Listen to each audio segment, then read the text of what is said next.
Hello po, good morning po. Magluto po tayo. Luluto ko po ay pakbet gamit ang alamang na bagoong alamang. Yan. Iaano muna po natin tong tong ating pork belly.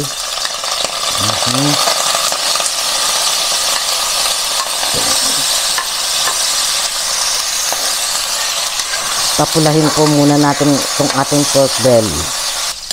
Lagay po natin yung ating bawang at sibuyas. Pagsabayin na po natin.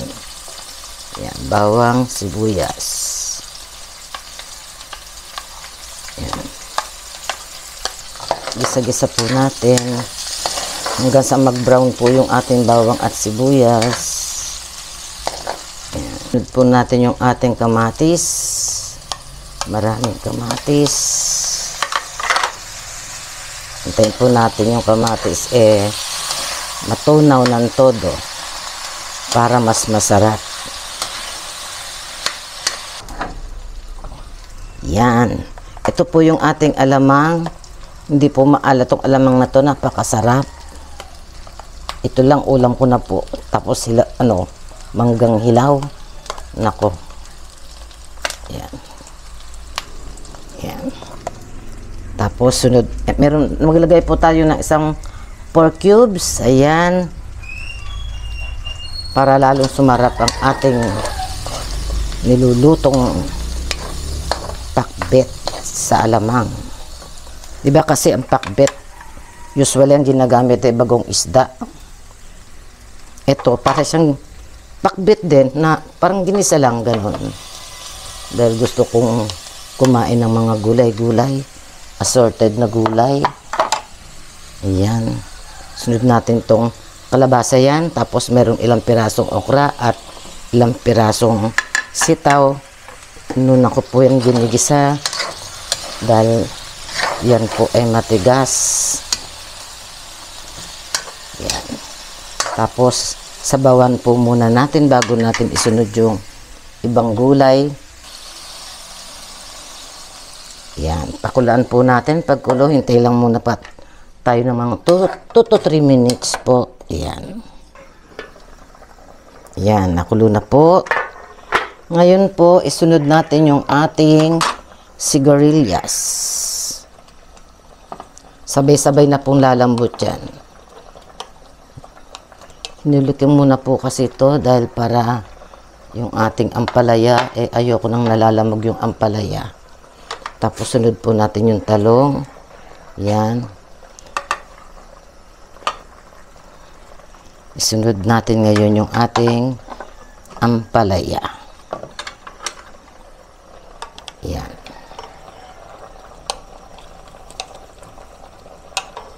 Yan po.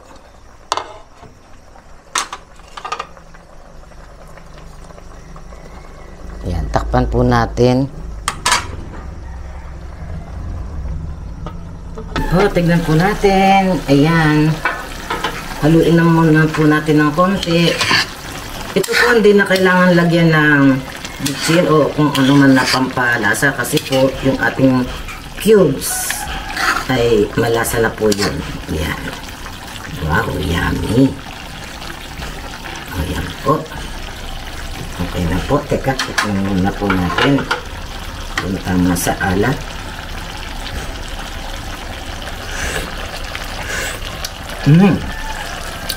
Okay. Luto na po. Ang sarap. Ayan guys. Kain na po tayo. Ito na yung ating niluto. Ayan o. Tikman na natin. Maglagay muna ako ng sauce. Sabaw. Hindi naman sabaw yan. Sauce yan. Kasi konti lang ako maglagay ng sabaw sa pakbet. Ayoko ng marami. Wow.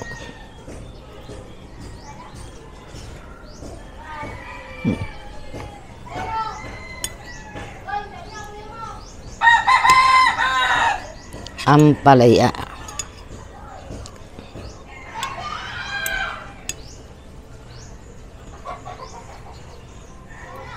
okra. Nakakatuwa tong talong, oh. Malit lang to, oh, biniyak ko sa gitna.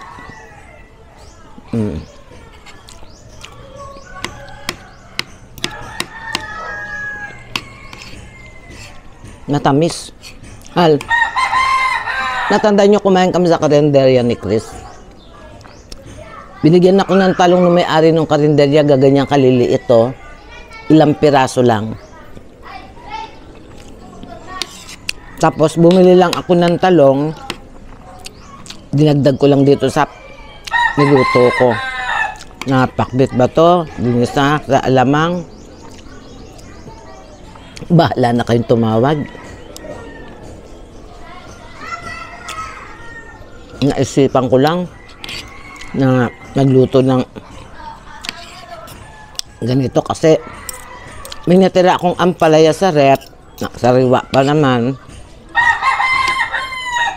Tapos dinagdagan ko na lang siya ng ibang gulay. Nakakita ko ng sigarilya sa tindahan. Yun.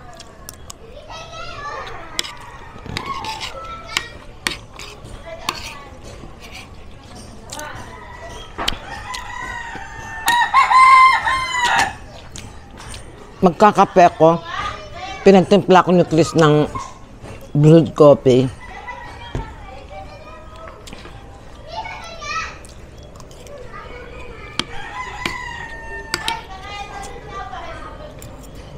Ang kalabasa.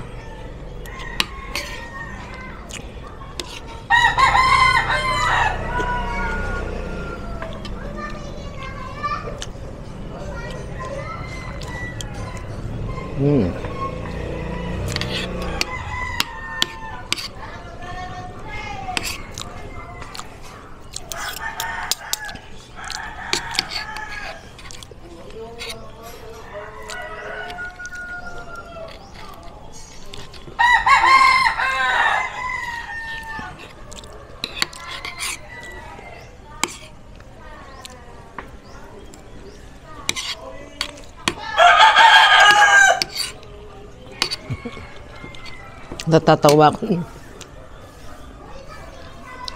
Tatawa ko sa sarili ko. Tikman daw, tikman. Eh, kain na pala itong ginagawa ko.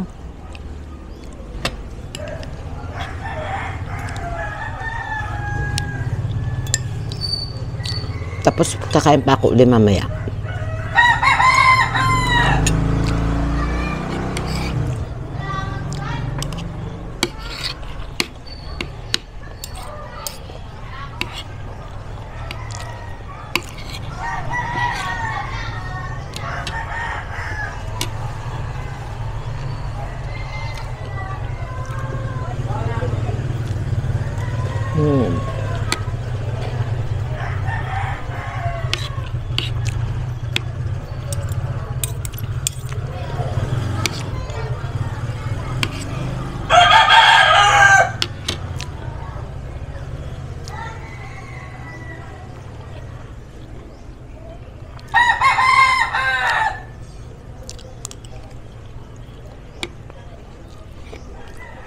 Ang init.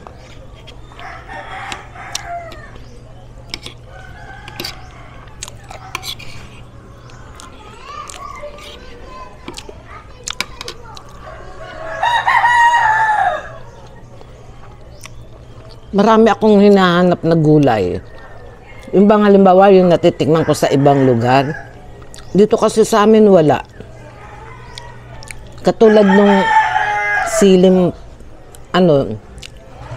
parang pamaksiw siya pero payat na payat. Siling pamaksiw yan, payat na pinapaksiw. Ang sarap sa niyan.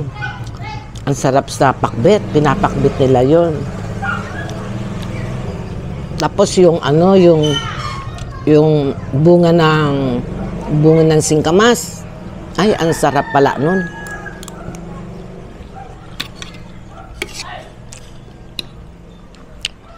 Natikman ko yung sa Pangasinan.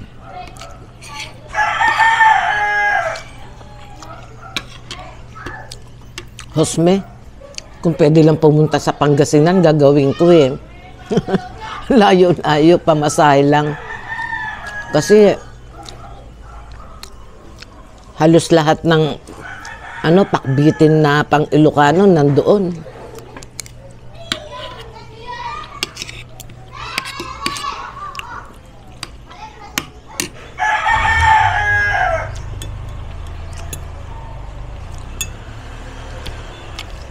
Mahilig tayo dun eh. Mga ganon. Basta natikman ko't nagustuhan ko. Sa akin kasi, basta gulay, okay sa akin eh. Wala akong hindi kinakain sa gulay. Lahat kinakain ko.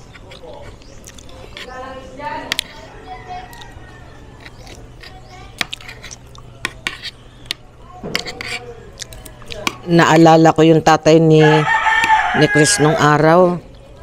Palibasa, taga Quezon siya. Hindi siya kumakain ng tilapia, hindi kumakain ng dalag. Kasi sanay sila sa isdang dagat. Tapos sa mga gulay-gulay, ang alam yata lang niyang gulay ng ano, Baguio. Eh nakita niya ako kung paano ako mamili ng gulay. Para daw akong kambing. Kasi lahat, yung mga damo-damo, yung tumutubo sa bundok, ay sus.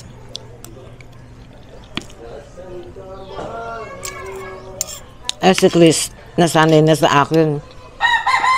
Nagugustuhan din niya. Like yung pako, ganyan. Spinach. Yung native na spinach, alam niyo yun, yung may tinik.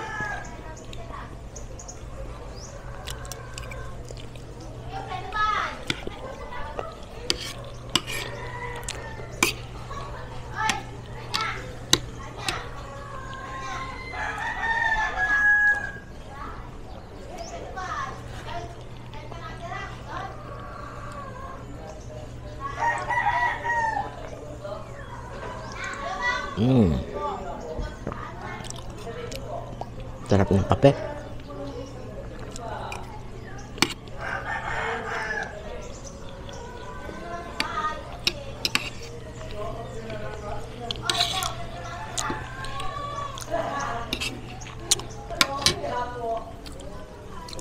Minsan ang sarap din magluto ng ano, pakbit na ano, puro native na ampalaya. Alam niyo yon, yung gaganyan lang.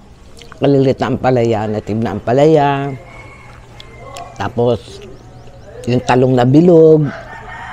Yung maliliit, ayoko yung malalaki. Ganon. Sarap.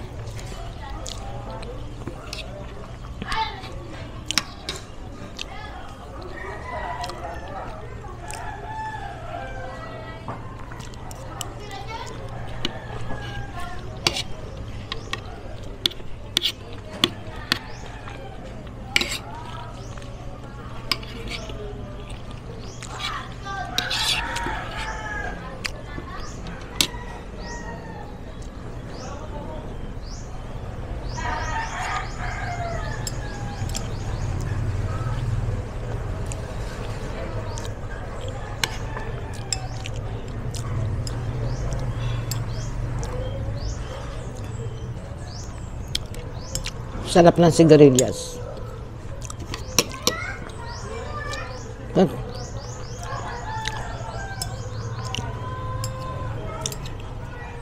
Ako pa naman, kahit may edad na, talagang lahat nakakain ko pa. Kaya lang, limitado, hindi na katulad nung dati na talagang malakas akong kumain. Kumbaga marami. Ang ibig ko sabihin, konti-konti lang. At least, matikman ko yung gusto kong pagkain.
Holiday na naman.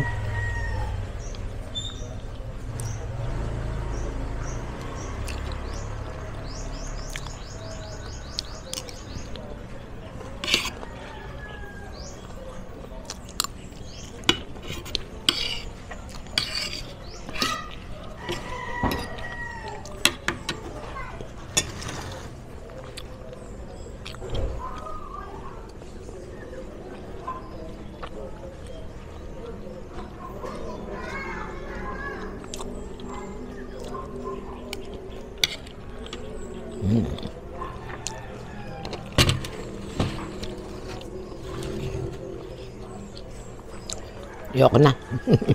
Busog na ako.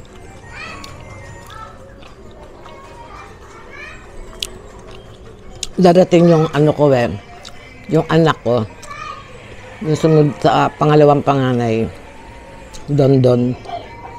Sabi ko, kasi dati dinala niya ako ng longganisa, binili niya daw sa Apalit, Pampanga. Ang sarap.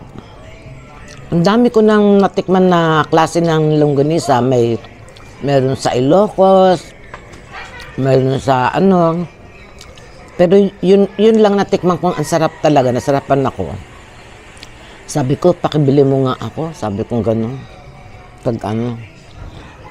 Kasi nagmumotor lang siya pag umuwi dito sa Bataan. Dumadaan siya ng Kalumpit.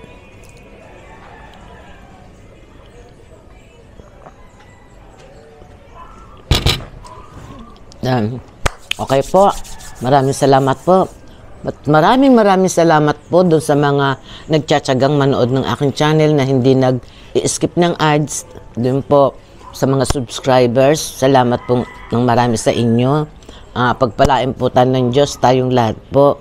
Bye-bye po. God bless po.